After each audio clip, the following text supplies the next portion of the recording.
Vedeli ste o tom, že dom, v ktorom chceme bývať, by mal byť zdravý? O tom, čo robiť, aby sme nielen my, ale aj ten dom bol zdravý, nám porozpráva Public Affairs manažerka pani Kristýna Korčeková zo združenia Budovy pre budúcnosť. Dobrý deň, rád vás poznávam, ja som Vlado Vošňár, veľmi ma teší. Dobrý deň, Kristýna Korčeková. Počkaj sekundu. Na zdravie. Prepáčte mi to, ďakujem pekne. Človek sa musí starať o imunitu, aby bol zdravý. Inak vedeli ste, že aj budovy vedia byť choré? To som nevedel.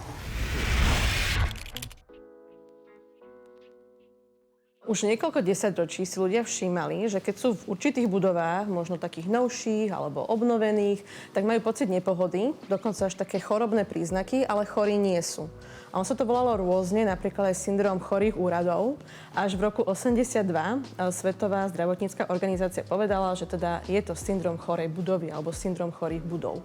No a on sa to prejavuje v takých budovách, ktoré sú zle vetrané napríklad, majú vyššiu vlhkosť, ako by mali mať, je tam prašnosť, možno stavebné materiály alebo zariadenie vylučujú také organické prchavé látky, ktoré sú veľmi nepríjemné. Máme zlú akustiku, máme prehrievanie, máme nedostatočné svetlo.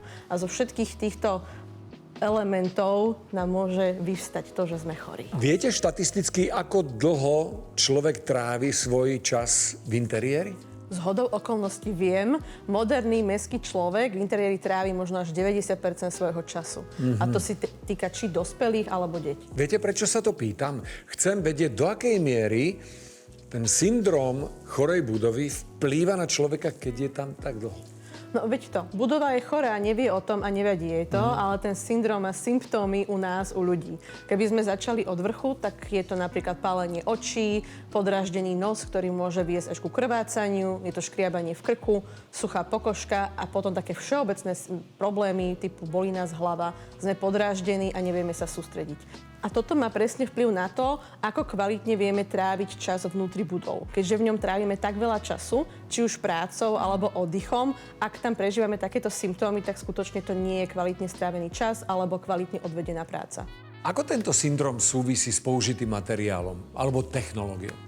No, ak vyberieme materiál, ktorý je menej kvalitný, môže sa stať, že obsahuje napríklad látky ako formaldehyd či toluen, ktoré sa aj pri bežnej izbovej teplote uvoľňujú do prostredia a môžu spôsobovať bolesť hlavy, podráždenie alebo aj karcinogénne účinky. Naopak, ak nepoužívame ten správny technologický postup, napríklad robíme dokončovacie práce príliš skoro, budeme mať vyššiu vlhkosť, zlé odvetrávanie, tak sa môže stať, že budeme mať napríklad plesne alebo huby, nepríjemný zápach.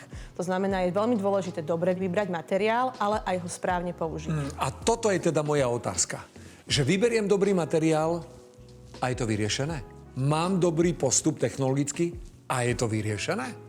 Ani jedno, ani druhé samo o sebe nám nepomôžu, musíme ich skombinovať. Ten dobrý materiál je ako dobrá ingrediencia a ten dobrý postup je ako dobrý kuchár. Takže potrebujem dobrého kuchára, ktorý ale ovláda postup, aby som z tých ingrediencií ukuchtil správnu budovu. Postup je tak dôležitý? Je dôležitý. Schválne. Pozrite sa, mám tu múrik, mám tu dobrý materiál, priložím tehličku, je to vlastne tehla k tehle.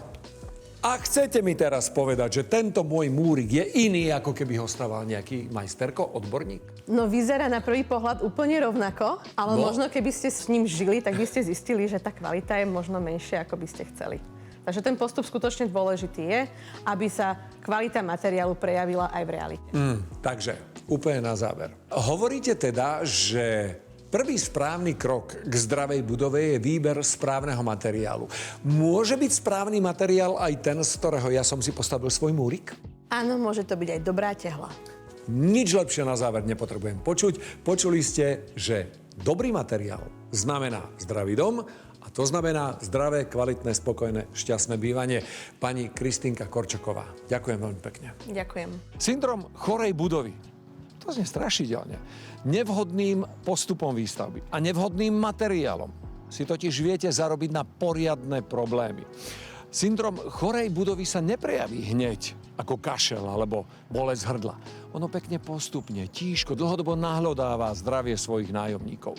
Takže ak sa rozhodnete stavať svoj dom, dávajte dobrý pozor, z čoho svoj dom stavať budete, pretože na zdraví sa šetriť rozhodne neoplatí.